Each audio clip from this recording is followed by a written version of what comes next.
misy fetrany, misy fatrany koa.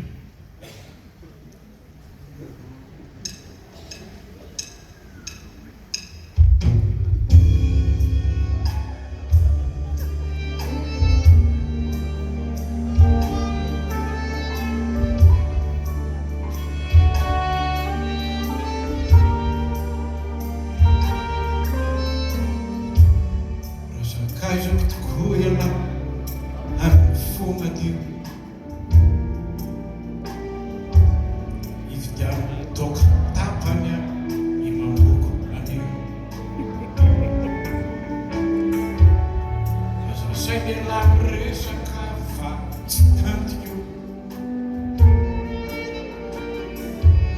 efa mila totresaka eto anatiko.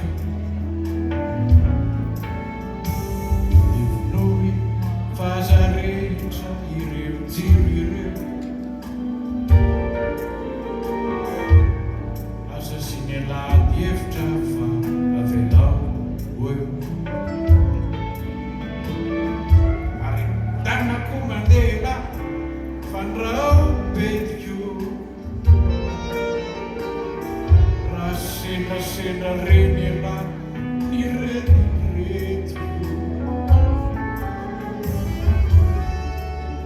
dia akatony mora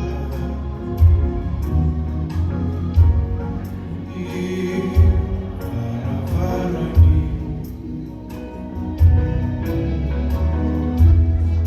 raha misy manakora fa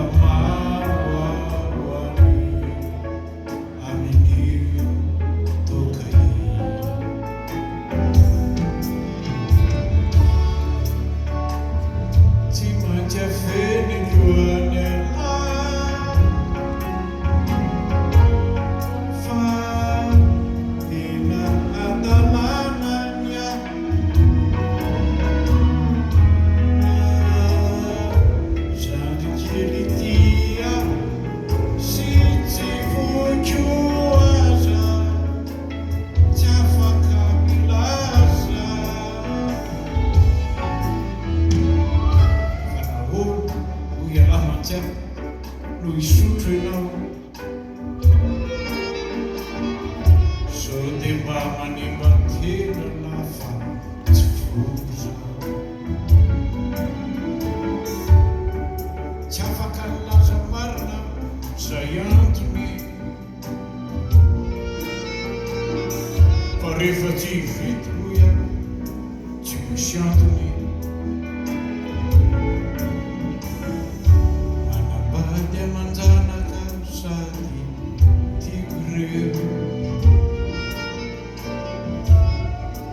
Tsy mba mahatsiaro lanaka miasa hoazy ireo saingy angamba totoy mitana ka miavaka dia nakatra ny kintana ovira